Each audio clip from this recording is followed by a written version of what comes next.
বঙ্গবন্ধু সোনার বাংলার স্বপ্ন দেখে দেশটাকে স্বাধীন করেছেন। ও বন্ধু, পাকিস্তানি হানাদার বাহিনী থেকে এই দেশটাকে আলাদা করা কম সাহসিকতার ব্যাপার নয়। একটু ভাবুন তো, পাকিস্তানিরা আমাদের উপর জুলুম করছিল, ওই সময় সাহস করে দাঁড়াইছে, বঙ্গবন্ধুর সাথে অন্যরা দাঁড়াইছে। যদি দেশটা স্বাধীন না হতো, বঙ্গবন্ধু কি মাপ পাইতো? রাষ্ট্রদ্রোহ মামলার আসামি হইয়া ফাঁসিতে ঝোলা লাগতো। ওই হানাদাররা ওনাকে ক্ষমা করতো না। কিন্তু স্বাধীন হওয়াতে তিনি প্রেসিডেন্ট, কি সাহস করে স্বাধীনতার জন্য মাথা তুলছে, কি শখ ছিল। উনি বলছে আমি সোনার বাংলা বানাতে চাই। কিন্তু পরিতাপ, কিছুদিন পরে তিনি আক্ষেপ করে বললেন মানুষ পায় স্বর্ণের খনি, আমি পাইছি সোরের খনি। আমার ভাইয়েরা, রাস্তাগুলোর দিকে তাকালে এত কষ্ট লাগে। দেখা যায় এক একটা রাস্তায় কোটি কোটি টাকা বাজেট, কাজ করার 2 বছরের ব্যবধানে গাড়ি চলতে পারে না,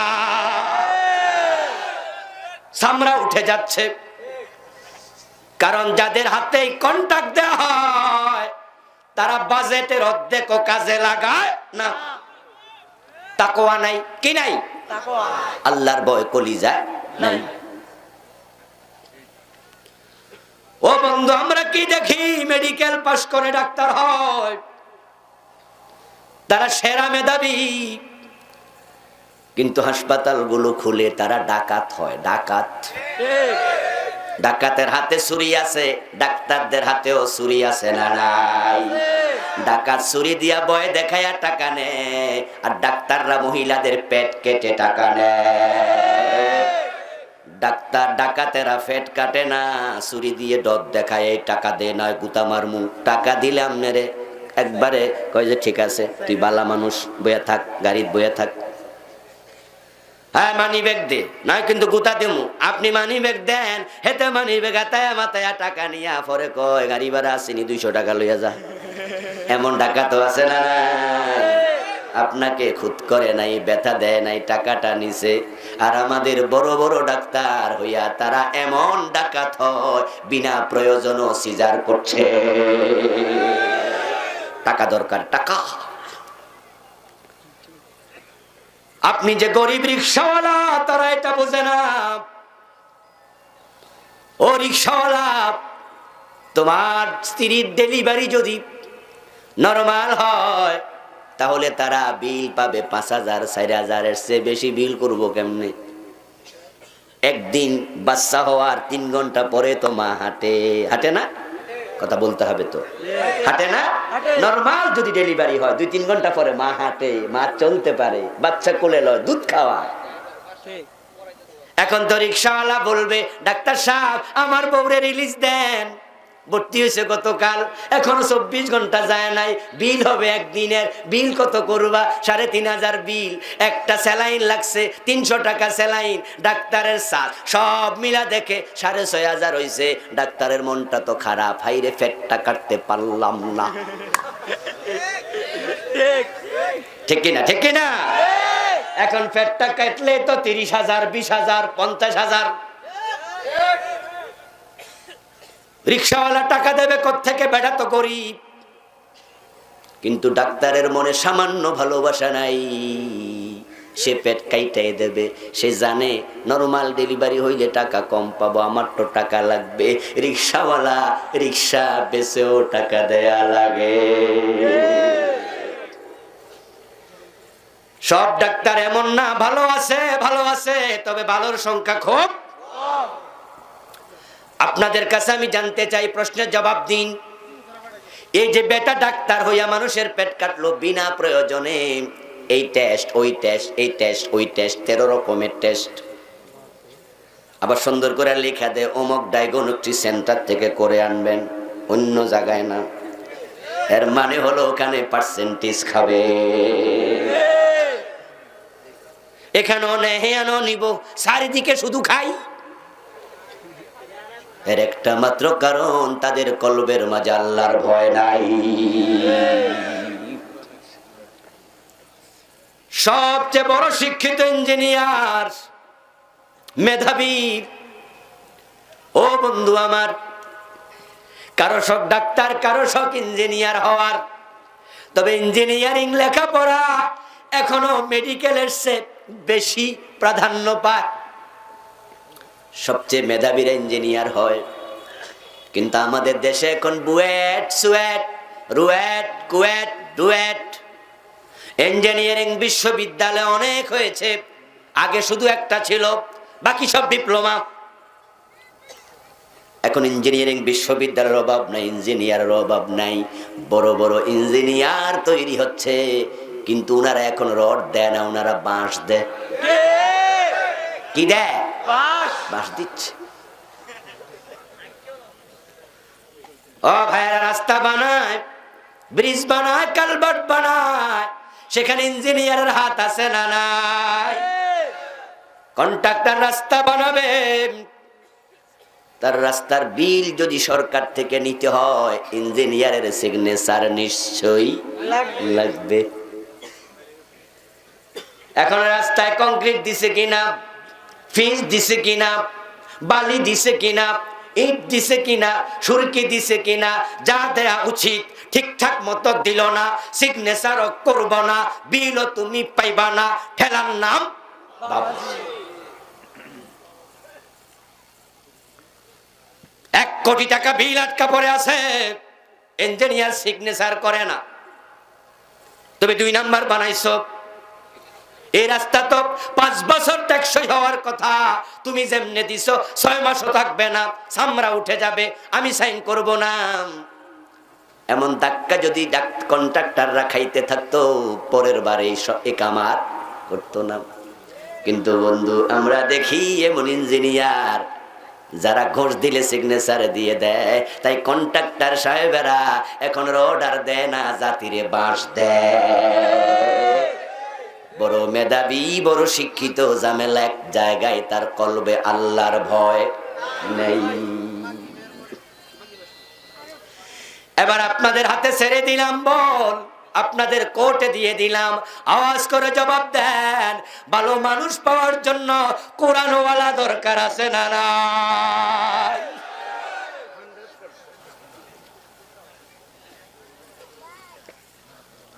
অনেকের লেখার হাত আছে, লিখবেন।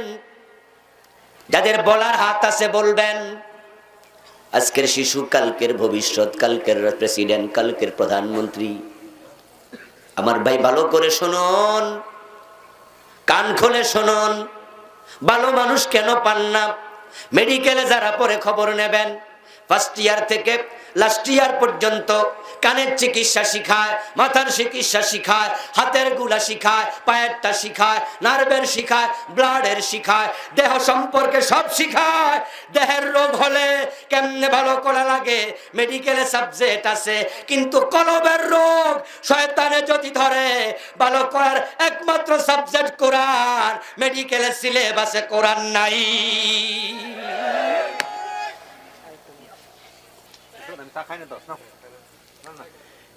ইঞ্জিনিয়ারিং বিশ্ববিদ্যালয়ে যাও আমার দোস্ত, ফার্স্ট ইয়ার থেকে লাস্ট ইয়ার পর্যন্ত কত রকমের বিদ্যা শিখালো, কিন্তু আল্লাহর কোরআন 7-8 বছরে 1 নাম্বারও নেই। তো তোমরা ভালো হইবা কেমনে? ইংরেজ পণ্ডিত স্ট্যানলে হাল বলেছিলেন, if you teach your children 3 years and you live for that, you will be get 5th year, that is rascality. যদি তুমি তোমার সন্তানকে ইংরেজি শিখাও, পড়তে শিখাও, লিখতে শিখাও, ভূগোল, বিজ্ঞান, অঙ্ক শিখাও, রিডিং, রাইটিং এন্ড অ্যারিথমেটিক সব শিখালে, you live for that, that is religion. কিন্তু তুমি কোরআন হাদিসের এলেম শিখাও নাই, এটা তুমি বাদ দিয়েছো। ও বাবা, তুমি অপেক্ষা করো, you will be get 5th year, that is rascality. অপেক্ষা করো, তোমার ছেলে কোরআন হাদিস বাদ দিয়া যত বড় শিক্ষিত হবে, তত বড় বদমাশ হবে। আল্লাহ তাআলা মানুষ মরার পরে কোরআন পড়বেন, এর জন্য কোরআন পাঠায় নাই। জিনে ধরলে কোরআন পড়ে ফু দেবেন, ঝাড়ফুঁক করার জন্য কোরআন পাঠান নাই।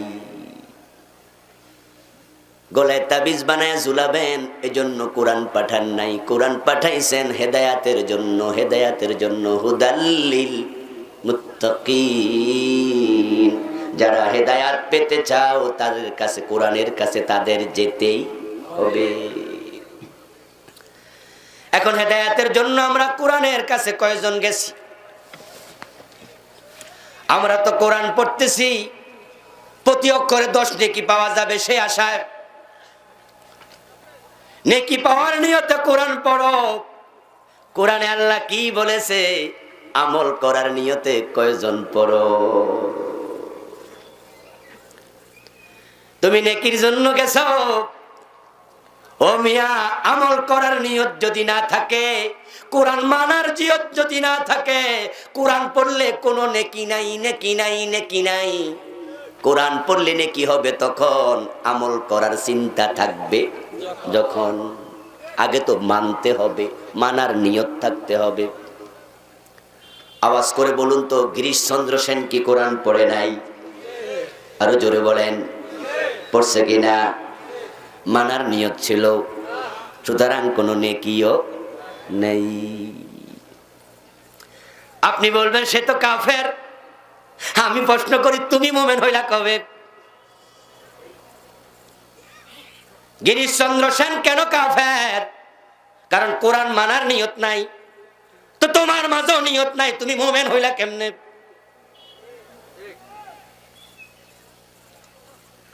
الذين آتيناهم الكتاب يتلونه حق تلاوته أولئك يؤمنون به। কোরআন যারা পড়বে হক আদায় করে পড়া লাগবে। হক আদায় করার মানে হলো কোরআন বুঝতে হবে, কোরআন জীবনে মানতেও হবে। রমজান মাস আসলে খতমের ঠেলাঠেলি। কি বড় মুত্তাকি হুজুর, আমার বউ দিছে 1 খতম, আমি দিছি 1 খতম, ফুতের বউ 1 খতম, ফুতে দিছে 1 খতম। হুজুর দোয়া কইরা দেন, আমাদের ঘরে মোট 10 খতম। তেলাওয়াতের জন্য আল্লাহ কোরআন পাঠান নাই। কিতাবুন আনজালনাহু ইলাইকা লিতুখরিজান নাসা মিনাজ যুলুমাতি ইলান নূর। কোরআন আসছে অন্ধকার থেকে আলোর পথ দেখানোর জন্য। যে বেটা সকাল বিকাল কোরআন পড়ে সুদ ছাড়ে না, ঘোষ ছাড়ে না, তার কোরআন তাকে হেদায়াত দিতে পারে নাই। এই পড়ার কোনো একানা দামও নাই। হেদায়াত নেওয়ার জন্য কোরআনের কাছে গেলে হেদায়াত পাইবা, না হয় পাইবা না। কোরআনের বড় আলেম হওয়া যায়, পৃষ্ঠা মুখস্থ করা যায়, তাফসীর মুখস্থ করা যায়, হাদিসের কিতাবের হাসিয়া মুখস্থ করা যায়। হেদায়াতের মন যদি না থাকে, তোমার মতো আলেমকেও শয়তান ধোঁকায় পেলে ঈমান কেড়ে নিয়ে যাবে। আমরা বাংলাদেশেও দেখেছি, বড় আলেম বটে, কিন্তু শাহবাগের মোড়ে যাইয়া নাস্তিকদের সাথে হাত মিলিয়েছে।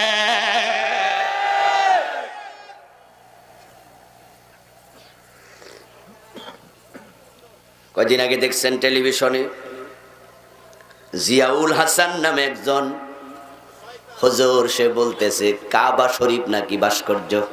এগুলো তো আলেম, এগুলো তো আলেম। আরো কত রকমের আলেম খুঁজে পাওয়া যায় দেশে।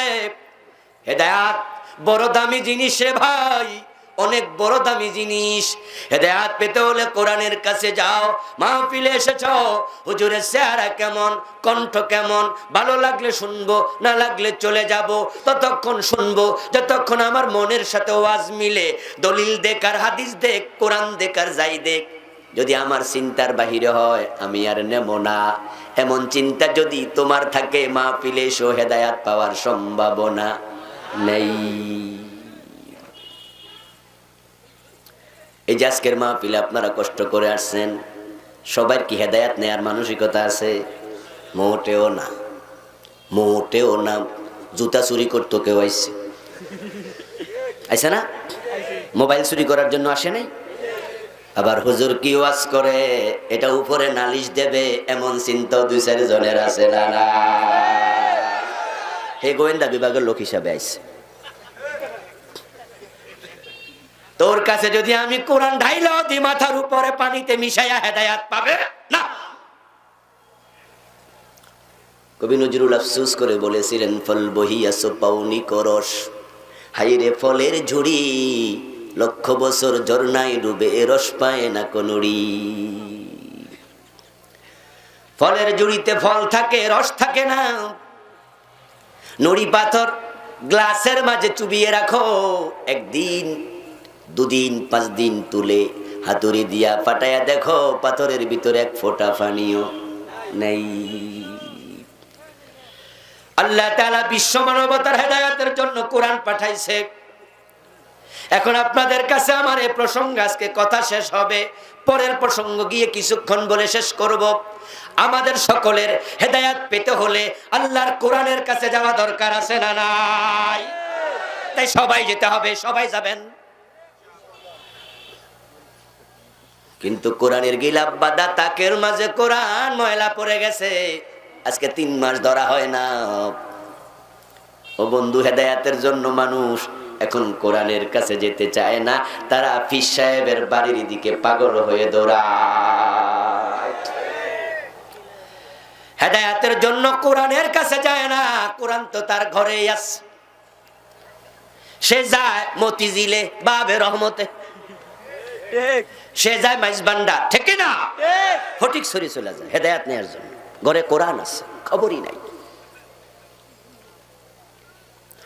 মুসলমান রাসূলুল্লাহ সাল্লাল্লাহু আলাইহি ওয়াসাল্লাম 1,14,000 সাহাবীর সম্মুখে বিদায় হজের ভাষণ দিলেন। সেখানে তিনি বললেন, তারাকতু ফিকুম আমরাইন লান তাদিল্লু মা তামাসসাকতুম বিহিমা কিতাবাল্লাহি ওয়া সুন্নতি। 2টি জিনিস রেখে গেলাম, আকড়ায়া ধরো, কখনো পথ হারা হবে না, পথ হারা হবে না। লান তাদিল্লু, কখনো পথ হারা হবে না। একটা হলো কোরআন, আর একটা হলো আমার সুন্নাহ হাদিস। হেদায়েতের উপরে টিকে থাকতে হলে 2টা আকড়ায়া ধরতেই হবে। এই জন্য আপনি কোরআন শিখুন। যারা কোরআন পারেন না, আজকে সিদ্ধান্ত নিয়ে বাড়ি যাবেন। একটি কথার জবাব দেন তো, যদি আপনি দেখে দেখে কোরআন পড়তে না পারেন, আপনি কোরআন ধারণকারী না বর্জনকারী? কথা বলেন না কেন? কইবেন না? কোরআন যদি পড়তে না পারেন, ধারণকারী না বর্জনকারী? কোরআন আল্লাহ কি বলেছে আপনি বোঝেন না, বুঝার দায়িত্ব আপনার আছে না নাই? আল্লাহর পক্ষ থেকে চিঠি, আল্লাহ একটা চিঠি পাঠাইছে। আপনার ছেলে যদি বিদেশ থাকে, বিদেশ থেকে ইংরেজিতে লিখে চিঠি পাঠায়, তাহলে আপনি ওই চিঠিটা দেখে দেখে বানান করে পড়ে খুশি, নাকি অর্থ বুঝতে চাইবেন? যতক্ষণ বুঝে আসবে না ততক্ষণ শান্তি নাই। নিজে বুঝে না, বাতিজার কাছে যাইব, ওরে বাতিজা তুই তো প্রাইমারি স্কুলের শিক্ষক, ছেলে কি লেখছে একটু বুঝাতো। যদি আপনার বাতিজা দেখে কয় চাচা আমিও তো বুঝি না, চেহারাটা লাল করে কবেন তুমি আলু পড়ছো। আচ্ছা ঠিক আছে, বাদ দেও তো, কলেজের প্রিন্সিপালের কাছে যাই, এখানে যাবেন ওখানে যাবেন, ছেলের চিঠির অনুবাদ কি বুঝবেন? ছেলের চিঠির এত দাম, আল্লাহর পাঠানো চিঠির মূল্য দেয়া দরকার আছে না নাই? অর্থ জানলা না, 80 বছর বয়স, ও আমার বাবা, জীবনে কতবার সূরা ফাতিহা পড়ছেন নামাজে, সূরা ফাতিহার অর্থ কি এটাও জানে না, এমন বুড়া নামাজিও আছে না নাই? জীবনটা চলে গেল, একটা সূরার অর্থ জানলো না। সে কি কোরআন ধারণকারী না বর্জনকারী? এই জন্য সবাই শিখতে হবে, নিজেদের সন্তানকে পড়াতে হবে। এমন সন্তান রেখে যান, আপনার মৃত্যুর পরে সন্তান জানাজার ইমাম হয়ে যাবে। এরপর আল্লাহ তাআলা এবার বলছেন, আল্লাযীনা ইয়ুকিমুনাস সালাত, যারা মুমিন হবে তারা গায়বে বিশ্বাসকারী হইয়া নামাজ কায়েমকারী হবে, নামাজ কায়েমকারী হবে। এখন নামাজের কায়েমের খবর নাই। নামাজ এখন হয়ে গেছে পার্সোনাল ম্যাটার, অপশনাল সাবজেক্ট। যার মনে চায় সে পড়ে, যার মনে চায় সে পড়ে না। অথচ কান খুলে শোনো মুসলমান, যার নামাজ নাই বাস্তবে তার ঈমানটাও নেই। বাইনাল মারই ওয়াল কুফরি তারকুস সালাত। হাদিস, রাসূলুল্লাহ বলেন কে কাফের কে মুমিন তার পরিচয় শুধু নামাজ। যে নামাজ ছেড়ে দেয় তার ঈমান থাকে না। মান তারাকা সালাতাম মুতাআম্মিদান ফাকাদ কাফার। যে ব্যক্তি ইচ্ছা করে নামাজ ছাড়ে সে কুফরি করে, কুফরি। দুজন বিখ্যাত সাহাবী আব্দুল্লাহ ইবনে ওমর, আব্দুল্লাহ ইবনে আব্বাস রাদিয়াল্লাহু তাআলা আনহুমা বলছেন, দুজনের বক্তব্য একই রকম।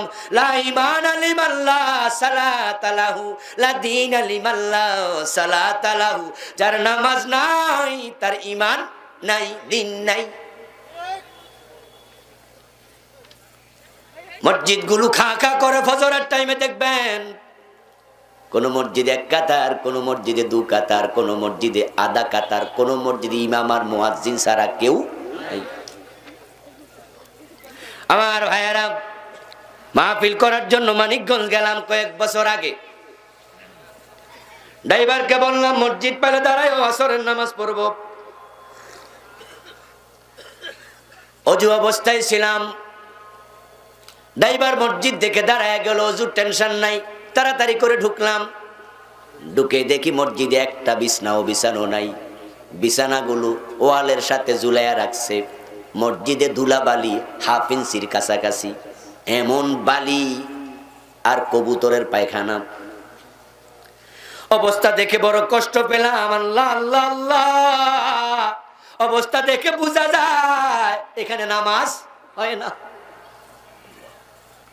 দরজা দিয়ে দাঁড়ালাম, দেখি একজন পাশ দিয়ে যাচ্ছে। জিজ্ঞাসা করলাম, ভাইজান আপনার বাড়ি কি এলাকায়? কয় জি। মসজিদের অবস্থা কেন? কয় হুজুর আমরা তো জুমার দিন আসি। কোন দিন আসে? ও বন্ধু, শুধু জুমা পরে ওয়াক্তের খবর নাই এমন লোক আপনাদের এলাকাও 2-4 জন আছে না নাই? বাবা ফজরের নামাজে যায়, ছেলেরে কম্বল টেনা দিয়ে যায়, ছেলে নামাজ পড়ে না। অথচ যুবক হাজী সাহেবের মেয়ে বোরকা পরে না, এমন আছে না নাই? কিসের ইসলাম তুমি বুঝেছো ভাই? নামাজ ছাইরা দিয়া জান্নাত পাইবা না। যে আমল আমরা করি, রাসূলের সুপারিশ আমাদের জন্য আবশ্যক, লাগবে। ধরা খাইয়া যাইবা। রাসূলুল্লাহ সেদিন সুপারিশ করার জন্য দৌড়ায়া যাবেন কিয়ামতের মাঠে আল্লাহর মিজানের দিকে। আমার কোন উম্মত ধরা পড়ে গেল কিনা? রাসূলুল্লাহ বলেন, আমার কবিরা গুনাহগার উম্মতের জন্য আমি সুপারিশ করতে থাকব। এই কথা শুনে মা আয়েশা প্রশ্ন করে, ইয়া রাসূলুল্লাহ, আদম আলাইহিস সালাম থেকে শুরু করে ঈসা নবী পর্যন্ত লাখ লাখ নবীর কোটি কোটি উম্মত হাসরের ময়দানে থাকবে। সবারই তো আমল আল্লাহ মাপবে। আপনি আপনার উম্মতের সুপারিশ করবেন কেমনে? চিনবেনটা কেমনে? এই যে আপনারা আমার সামনে বসে আছেন, যারা রাসূলের সাথে দেখা হয়েছে নি? কথা বলতে হবে। দেখা হয়েছে? দেখা হয় নাই, তিনি আপনারা চিনবো কেমনে? এবার বলুন তো, আমাদের সাথে আপনাদের আমার সাথে দেখা হয়েছে কিনা? কি কয়? দেখা হয়েছে নি? আচ্ছা, কালকে আপনারা আমি চিনবনি, আমি 4-5 জনের চিনবো। আপনার সাথে আমার দেখা হয়েছে, কালকে আমি ভুলে যাব। কারণ এরকম তো প্রতিদিনে হাজার হাজার দেখা, কয়টা মনে থাকবো? তো দেখা হইলে মনে থাকে না। নবীর সাথে কখনো দেখাই হয় না। অথচ আমরা সবাই মানি উনার সুপারিশ ছাড়া আমাদের উপায়। মা আয়েশা জিজ্ঞেস করলেন, ইয়া রাসূলুল্লাহ, চিনবেন কেমনে? কত উম্মত তো আপনার, লাখ লাখ কোটি কোটি উম্মতের মাঝ থেকে কেমনে চিনবেন? বিশ্বনবী উত্তর দেন, ইন্নাহুম ইউদআউনা ইয়াউমাল কিয়ামাতি গুররান মুহাজ্জালিন। আয়েশা, যারা আমার উম্মত হবে তাদের অজুর জায়গা থেকে নূর চমকাতে থাকবে। গরিবের হজ ফরজ না, হজ করা লাগবে না, তুমি গরিব। কিন্তু নামাজ, তুমি যে অসুস্থ হও, যেমনে হও, যাই হও, খাড়াইতে পারো না বসে পড়ো, বসতে পারো না শুইয়া পড়ো, কখনো মাপ নেই। এমন অসুস্থ লড়তেও পারেন না, বিধান হলো আপনার আপনজনেরা নামাজের সময় হলে আপনাকে ওযু করাইয়া দেবে, ওযু করতে পারেন না, তারা গামছা ভিজাইয়া ওই ভিজা গামছা দিয়া ওযুর অঙ্গগুলো মুছে দেবে, আপনাকে তারপরে পশ্চিমমুখী করে শোয়াইয়া বলবে, ইশারা দিয়ে হলো নামাজ পড়তে হবে। এমন অ্যাক্সিডেন্ট করেছেন, পুরা বডি ব্যান্ডেজ দিয়া এমন ভাবে ডাক্তার বাঁধছে, ওযু করার কোনো সুযোগ নাই, ওযু নাই, নামাজ মাপ মোটেও নয়। তুমি তায়াম্মুম করে তোমাকে নামাজ পড়তেই হবে, নামাজ তোমার জীবন থেকে আলাদা হবে না। ও ভাই আমার, টেকনাফে গিয়ে লঞ্চে উঠছেন, যাবেন আপনি সেন্ট মার্টিন। আধা পথে যাওয়ার পরে দেখবেন চারিদিকে বঙ্গোপসাগরের পানি ছাড়া আর কিছু দেখা যায় না। আল্লাহ না করুন যদি সেখানে লঞ্চটা ডুবে যায়, তাহলে আমরা সবাই বাঁচার জন্য সাঁতার দেব, ঠিক না? যারা সাঁতার আমরা পারি, আমরা পাঞ্জাবি টাঞ্জাবি খুলে হইলেও সাঁতরানো শুরু করব। জীবন মৃত্যুর সন্ধিক্ষণে আপনি সাঁতার কাটছেন, বাঁচবেন কিনা জানেন না, তীরের সন্ধান করে আপনি বঙ্গোপসাগরের আরো বেশি ভিতরে ঢুকতেছেন কিনা সেটাও তো জানেন না। তীর হইল এদিকে, আপনি যাচ্ছেন ওইদিকে, তাহলে আরো ভিতরে গেলেন। এট দ্য টাইম দেখতে পেলেন সূর্য অস্তমিত, আসর পড়া হয় নাই, হুঁশ আপনার আছে। শরীয়তের বিধান হলো, হুঁশ যদি থাকে তোমাকে নামাজ পড়তে হবে। সাঁতার কাটতে কাটতে ইশারায় হলো আসর পড়তে হবে, তখনও মাফ নাই। এই হলো নামাজ। আজকে বিদ্যপল বেলা একটা মাহফিল করছিলাম পাশে, সেখানে কিছু শ্রোতা এখানে আজকে আসেন। এই নামাজ নিয়ে আজকে চলছে ঝগড়া, অথচ নামাজ ছিল ঐক্যের সূত্র, ঐক্যের বন্ধন, ঐক্যের সূতিকাগার। নামাজ হচ্ছে ঐক্যের মহামিলন, ঠিক কিনা? হাইয়া আলাস সালাত, হাইয়া আলাস সালাত, নামাজে আসো। মুয়াজ্জিন বলতে দেরি, আমরা যে যেখানে আছি পাগল হইয়া দৌড় মারি। ইযা নুদিয়া লিস-সালাতি মিন ইয়াউমিল জুমুআতি ফাসআউ ইলা যিকরিল্লাহি ওয়া দারুল বাই। আযান হয়ে গেছে, বেচা কেনা বন্ধ, অফিস আদালত বন্ধ, তোমরা সবাই মসজিদের দিকে দৌড়াও, মসজিদের দিকে দৌড়াও। নবী মুহাম্মদুর রাসূলুল্লাহ সাল্লাল্লাহু আলাইহি ওয়াসাল্লাম বলেন, যারা আযানের পরে মসজিদে আসে না, আমার মন চায় তাদের বাড়ি ঘরগুলোতে আগুন লাগাইয়া। আলহামদুলিল্লাহ আমরা দৌড়ালাম মসজিদের দিকে। মসজিদে যাওয়ার পরে এবার ইমামের পিছনে দাঁড়াও, কাঁধে কাঁধ মিলাইয়া দাঁড়াও, পায়ে পা মিলাইয়া দাঁড়াও, কাতার সোজা করে দাঁড়াও। ঐক্যের শিক্ষা। ইমাম আল্লাহু আকবার বলে, তুমি আল্লাহু আকবার বলো। ইমাম সামি আল্লাহু লিমান হামিদা বলে, তুমি মাথা তুলে দাঁড়াইয়া যাও, ঠিক কি না? একসাথে দিনে 5 বার, দিনে 5 বার তোমাকে ঐক্যের শিক্ষা দেয়া হচ্ছে। নামাজ তোমাকে বলে ওয়াতাসিমু বিহাবলিল্লাহি জামিয়া, ঐক্যবদ্ধ হইয়া আল্লাহর বিধানকে আঁকড়াইয়া ধরো, আল্লাহর কোরআনকে আঁকড়াইয়া ধরো। যে নামাজ ঐক্যের শিক্ষা দেয়, আজকে আলেমরা ওই নামাজ নিয়ে এমন ভাবে ফতোয়া দিচ্ছে, শুধু ঐক্যই নষ্ট হয় না, মসজিদও আলাদা হচ্ছে।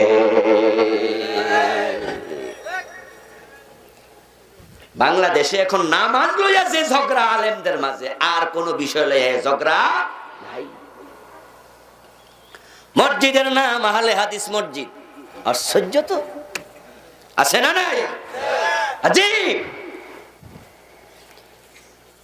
মসজিদের নাম তুমি আহলে হাদিস কেন দিলাম? আলাদা করে ফেললাম। কয়েকদিন পরে ওই এলাকায় আরেক নতুন মসজিদ হতে পারে, হানাফি মসজিদ। আস্তাগফিরুল্লাহ, নামাজ ঐক্য শিখায় আর আমরা বিভক্ত হচ্ছি। নামাজের মাসাইল নিয়ে চলছে ঝগড়া। জোরে আমিন বললে বের করে দিবা, মসজিদে জিগাইবা জোরে আমিন পাইলা কই। ওস্তাদ বক্তা এসে ফতুয়া দে, পাবলিক রে খেপায়া দে, পাবলিক তো বোঝে না। অথচ বন্ধু আল্লাহর কাবাতে জোরে আমিন বলার লোক আছে না নাই? ইমামের পিছনে নামাজ পড়ছে, শাফি মাযহাবের লোকেরা জোরে আমিন বলে, হানাফি মাযহাবের লোকেরা আস্তে বলে। তোমার পাশে দাঁড়াবে, সে জোরে আমিন বলছে, হাদিস তো আছে, চুপ থাকো, কিচ্ছু ভেবো না। তোমার সাথে শত্রুতা হবে কাফেরের, দুশ্মনী হবে কাফেরের। নামাজওয়ালার সাথে দুশ্মনী হতে পারে না, সে তোমার বন্ধু। রুহামাউ বাইনাহুম।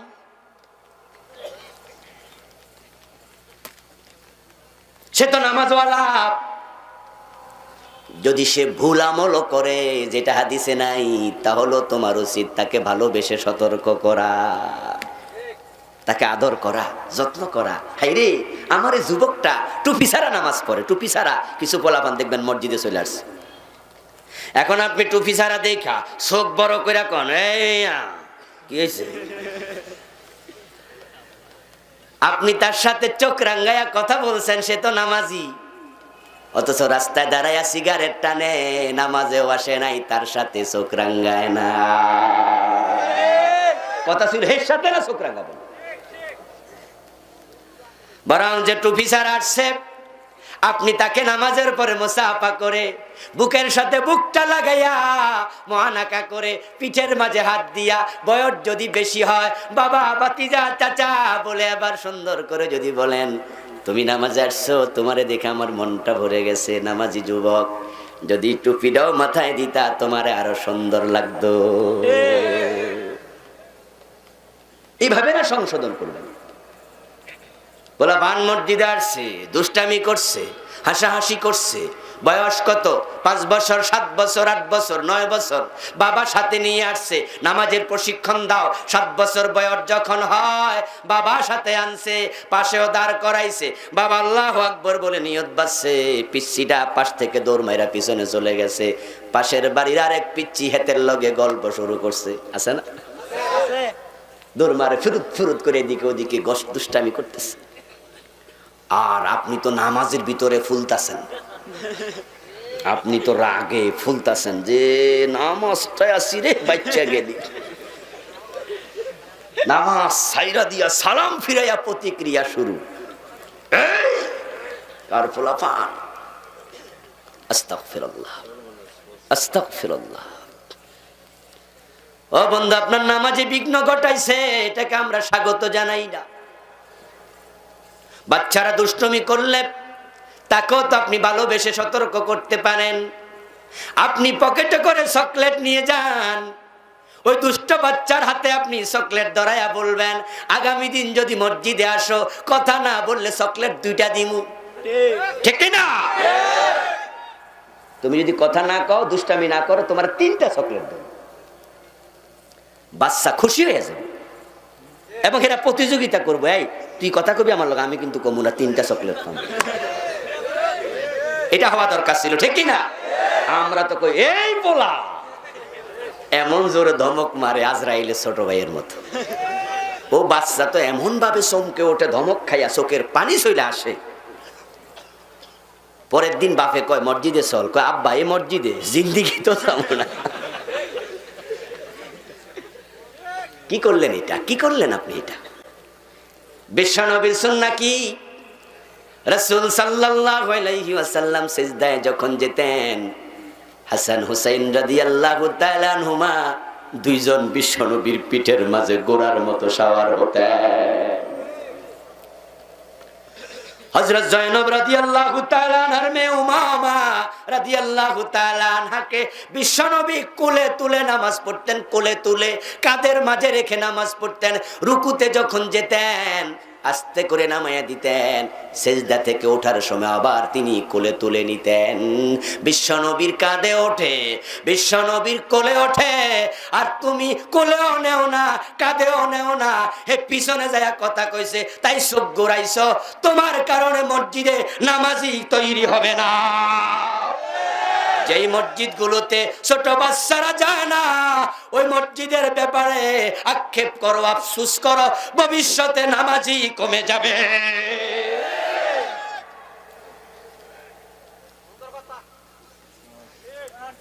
মুসলমান শোনেন, এখন নামাজের কত মাসালা, কত অনুষঙ্গ আছে, সেখানে দ্বিমত চলছে। ইমামের পিছনে কেরাত পড়া যাবে কিনা? একদল আলেম বলছেন যাবে, আর একদল বলছে যাবে না। কেউ বলেছে নাবির নিচে হাত বাঁধো, কেউ বলেছে নাবির উপরে বাঁধো। আলেমদের ইখতিলাফ, এটা নতুন না পুরাতন? কথা বলতে হবে তো, নতুন না পুরাতন? ইমাম আবু হানিফা বলছে ইমামের পিছনে কেরাত পড়ো না। ওনার জন্ম ছিল ৮০ হিজরিতে, বিশ্বনবীর এন্তেকালের কত বছর পরে? ৭০ বছর পরে। রাসূল এন্তেকাল করছেন ১১ হিজরিতে। রাসূলের জন্ম এন্তেকালের ৭০ বছর পরে ইমাম আবু হানিফার জন্ম। তিনি যখন ফতুয়া দেন, ওনার বয়স যদি ৩০ বছর হয়, তাহলে ৭০-এর সাথে ৩০ যোগ করলে ১০০ বছর হবে। এর মানে হলো এই ফতুয়াটা আজ থেকে ১৩০০ বছর আগের। ইমাম শাফি রাহিমাহুল্লাহর জন্ম ১৫০ হিজরিতে। ১৫০,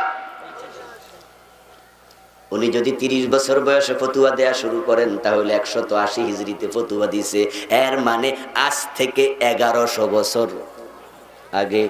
তাহলে বোঝা গেল ফতুয়া কি নতুন না পুরাতন? তো তোমাদেরকে ঝগড়া করতে কইছে কে? ফতুয়া তো আগেও ছিল। এই জন্য নামাজের মাসআলা নিয়ে ঝগড়ায় লিপ্ত হওয়া যাবে না। আমি বড় কষ্ট পেয়েছি বর্তমান দ্বিধা বিভক্তি দেখি আলেমেরা মসজিদ নিয়ে ঝগড়া করছে, মিম্বরে ঝগড়া করতেছে, হুজুররা নামাজ লইয়া লেগে গেছে, মসজিদ আলাদা হয়ে গেছে। ভাবলাম উম্মতের কি হবে, তাই ১-১.৫ বছর চেষ্টা করে ঐক্যের জন্য একটি কিতাব লিখেছি, হাদিসের বৈচিত্র্যে পূর্ণাঙ্গ নামাজ। তারাবির নামাজ ৮ রাকাত না ২০ রাকাত ঝগড়া চলছে, অথচ মক্কা মদিনায় ঝগড়া নেই। বিতরের নামাজ ১ রাকাত না ৩ রাকাত, প্রায় জায়গায় দেখি ১ রাকাতের পক্ষে স্লিপ লেখে, হুজুর বিতির ১ রাকাত পড়লে কি হবে? আমি বলি হবে, তবে ৭ রাকাতের হাদিস আছে, ওই প্রশ্ন কই? তুমি নিচেটা গেছো কেন? বিতির ১ রাকাতের হাদিস আছে, ৩ রাকাতের হাদিস আছে, ৫ রাকাতের হাদিস আছে, সবগুলো আমি ডকুমেন্ট করে করে এনেছি। কোন কিতাব, কত নম্বর হাদিস, মুদাল্লাল। কিন্তু কত চালাক, ১ রাকাত নিয়ে ব্যস্ত আছে। রাসূলুল্লাহ বলছেন, হ্যাঁ, ইযা ফাইদা খিফতাস সুবহা ফাসাল্লি রাকাতান। তুমি তাহাজ্জুদ পড়ছো, বিতির পড়ো নাই। রাসূলুল্লাহ বিতির পড়তেন তাহাজ্জুদ পড়ার পরে। রাসূল সাল্লাল্লাহু আলাইহি সাল্লামের সুন্নাহ মানতে যায়া তুমি বিতিরের পরে তাহাজ্জুদ পড়তা, তাহাজ্জুদের পরে বিতির পড়বা, কিন্তু গরিব দিকে তাকায়া দেখো সুবহ সাদেকের আর ৫ মিনিট বাকি আছে। আর আমি যে লম্বা তাহাজ্জুদ পড়তে খারাইছি, আমার খেয়াল নাই। এখন তো আমি যদি ৩ রাকাত বিতির পড়ি, তাহলে সুবহ সাদেক তুলু হয়ে যাবে। ফাইজা খিফতাস সুবহা ফাসাল্লি রাকা, সহিহ বুখারীর riwayat।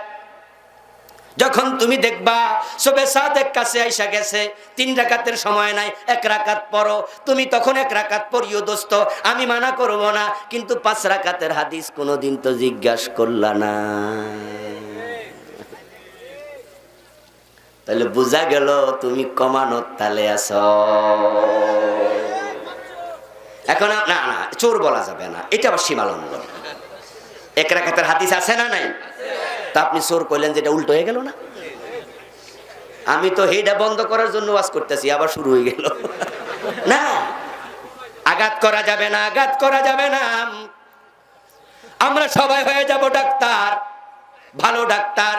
রোগী যখন আসে, ওই রোগীকে ডাক্তার চিকিৎসা দেয়, রক্ত ঝরতেছে, ডাক্তার তখন তার ব্যান্ডেজ দিয়া চাপা ধইরা রক্ত বন্ধ করে সেলাই যখন করে, দেখবেন বন্ধু তখন ডাক্তার মনে মনে কয়, যদি এই টাইমে সেলাই দেই, অবশ না করে তার চিৎকারে তো থাকা যাবে না, খুব কষ্ট পাবে।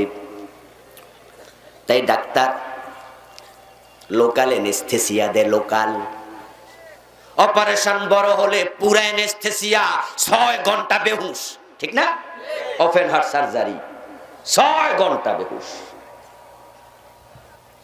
এই জাতীয় মেজর অপারেশন যখন করে, ডাক্তাররা অভিভাবক থেকে সিগনেচার নেয়, যদি হুশ আর ফিরে না আসে, মরে যায়, আমাদেরকে দায়ী করতে পারবেন। মেজর সার্জারিতে আপনাকে লিখতে হবে, আমার কোনো অভিযোগ নাই, মরে গেলে কোনো অভিযোগ। ডাক্তার লোকাল অ্যানেস্থেসিয়া দিয়া সেলাই করে, কারণ ডাক্তার জানে অ্যানেস্থেসিয়া না দিলে সুই ঢুকানোর সময় খুব ব্যথা পাবে। মানুষের চামড়া কিন্তু মোটামুটি শক্তই, নরম না, ঢুকাইতে কষ্ট আছে, সুই পর্যন্ত বাঁকা হইয়া যায়। মাঝে মাঝে সুই কি হয়, সুই বাঁকা হয়ে যায়। বিশেষ করে বয়স্ক মানুষের চামড়া সিলাইতে খবর আছে। আমার ভাইরা, ডাক্তার আপনাকে অ্যানেস্থেসিয়া দিল, সিলাইয়াও দিল, এবার বলুন তো রোগীর চিকিৎসা হয়েছে না হয় নাই? কাজ হয় নাই, কিন্তু রোগীরে কষ্ট দেয় নাই। আপনার পাশে দাঁড়ায়া ভুল নামাজ পড়ছে, আপনার কাছে মনে হয়েছে এটা ভুল, এই নামাজ আপনি জীবনেও দেখেন নাই। যেমন বন্ধু বিতিরের নামাজ পড়তেছেন, কিসের নামাজ? বিতিরের নামাজের মাঝে একটা দোয়ায়ে কুনুত আছে না? দোয়ায়ে কুনুত পড়ার আমাদের দেশের সিস্টেম কি, আমরা সূরা পড়ে ফাতিহা পরে একটা সূরা মিলাই, সূরা মিলানোর পরে আমরা আল্লাহু আকবার বলি, তারপরে আমরা আবার দোয়ায়ে কুনুত পড়ি। কিন্তু আপনি দেখবেন সৌদি আরবে গেলে রমজান মাসে যখন জামাতে বিতির হয়, জামাতে রমজানে তারাবিও জামাতে, বিতিরও জামাতে, সূরা ফাতিহা পড়ল, তারপরে একটা সূরা মিলাইলো, তারপরে ডাইরেক্ট রুকুতে চলে গেল, রুকু থেকে দাঁড়াইলো, এবার দোয়ায়ে কুনুত শুরু। আপনি এটা জানেন না, এই হাদিস যে আছে আপনি জানেনই না। আপনার এলাকায় কোনো এক ছেলে কাম করছে, আপনি দেখছেন ও মারে নামাজের মাঝে খাড়া এরকম করে কেন? কথা বোঝেন নাই? আপনার কাছে জিনিসটা পুরাতন না নতুন? কথা বলতে হবে তো ভাইরা, পুরাতন না নতুন? আপনি নতুন দেখে এর গুতা মারা শুরু করবেন, এই সব কি নাকি? এমন নামাজ আপনি জীবনও দেখেন নাই। তা আপনি মনে করছেন এ ফোলা তো শার্ট প্যান্ট পরা, হেতে তো কলেজে পড়ুয়া, হেতে মনে চরম ভুলে আছে, তার নামাজে তো বাদ। আপনি গুতাইতে যাইয়েন না। নামাজ শেষ করার পরে এবার আপনি তাকে ওই ডাক্তারের মতো সংশোধন করতে যান। আপনি তার কাছে গেলেন, সালাম দিলেন, মুসাফা করলেন, যুবক ভাই তুমি এইটা কি নামাজ পড়লা? এই নামাজ তো আমার দাদাও দেখেন, এইসব কি নামাজ? এবার যুবক যদি আপনাকে বলে মুরব্বি বিতিরের নামাজের এই সিস্টেমটাও হাদিসে আছে, আপনার জন্য একটা কথা বলাও আর জায়েজ হবে না, এটাও রাসূলের হাদিস। ও মিয়া ভাই, আমি আপনাকে বলছি, আপনার পাশে দাঁড়ায় একজন জোরে আমিন কইয়া দিছে, অভ্যাসগত কারণে, এর বাড়ি ধরেন যশোরে, যশোর এলাকায় হালে হাদিস আছে, সে বেড়াইতে আইছে আপনাদের পুটিয়া, ওই এখানে আত্মীয় আসতে পারে না, অথবা ঘুরতে আইছে এলাকায়, আসরের টাইম হয়েছে, মাগরিবের টাইম হয়েছে, আপনাদের বটতলি বাজারে হে নামাজে খারাইছে। এই যে মাত্র ইমাম সাহেব বললো বলা দলিন, ওই বেটার বাড়ি তো হালে হাদিস এলাকায়, হে আমিন জোরে কয় না আস্তে কয়? সে অভ্যাসগত কারণে এখানেও কয়ে দিছে আমিন। আর আপনি নামাজের মাঝে ফুলা শুরু করছেন যে নামাজে সালাম ফিরিয়া তার ধরন লাগবো। হ্যাঁ, কারণ হুজুর তো নামাজে কয়ে, হুজুর তো মাহফিলে কইছে আমি জোরে কইলে হেরে ধরবা, পাইছেটা কই? মসজিদ থেকে বাইর কইরা দিবা। আপনি তো হুজুরের মুরিদ হইছেন, এখন নামাজের শেষে আপনি তার গপ কইরা ধরবেন কেন রে ভাই? ইমাম শাফি যদি আপনার মসজিদে নামাজ পড়তো, তিনি কি আমিন আসতে কইতো?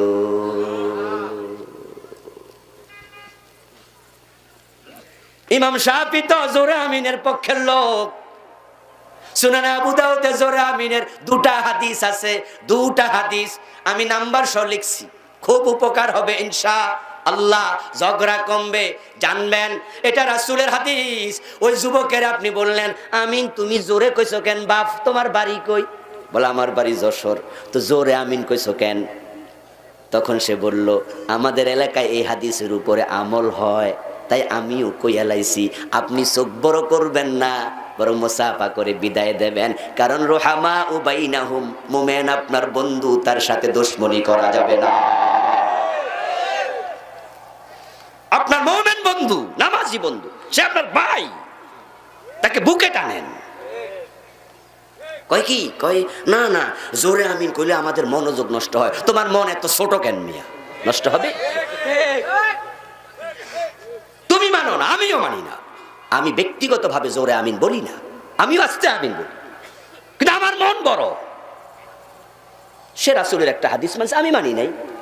আবার আমি এক জায়গায় মানবো আর একটা হাদিস, আমি নাবির নিচে হাত বাঁধি, সে আমাকে দেখবে, সে বুকের উপরে বাঁধে, সে আমারটা টেনে নিচে নামাবে না, আমাকে আমারটা মানতে দিতে হবে।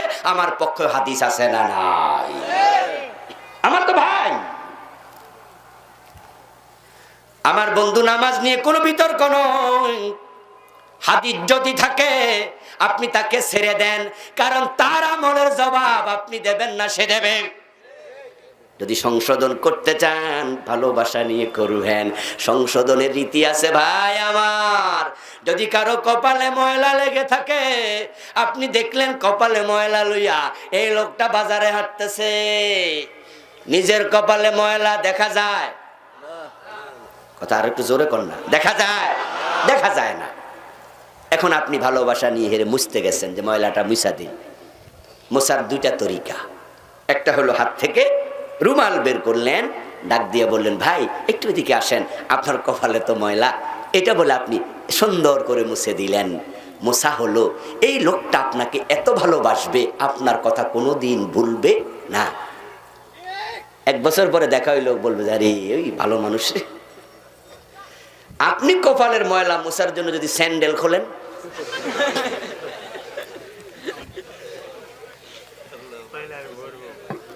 স্যান্ডেল দিকে মোছা যাইব না? মোছা তো যাইব নাকি? স্যান্ডেলের বিপরীত ফিট না, সামনেরটা দিয়া মোছা যাইব না? স্যান্ডেলটা হাতি না, এখন যে ভাই এদিকে আইয়েন, উল্টা থাপ্পড় খাওয়ার সম্ভাবনা আছে না? কেন আপনি স্যান্ডেল হাতে নিলেন? আপনি মুছতে গেলে আপনার উচিত ছিল হাত রুমাল দেয়া, তাহলে ভালোবাসাটা বেড়ে যেত, ভুলটাও সংশোধন হতো। আমরা কেন এমন হব না? এই জন্য বিনীত আরজ থাকবে, আমরা কোরআনের কাছে যাই, ঐক্যবদ্ধভাবে যাই, সবাই মিলে কোরআনকে আঁকড়িয়ে ধরতে চাই। আল্লাহ তৌফিক দিন, সবাই বলেন আমিন। হাযা মা ইনদি ওয়াল ইলমু ইনদাল্লাহ আলাইহি তাওয়াক্কালতু ওয়া ইলাইহি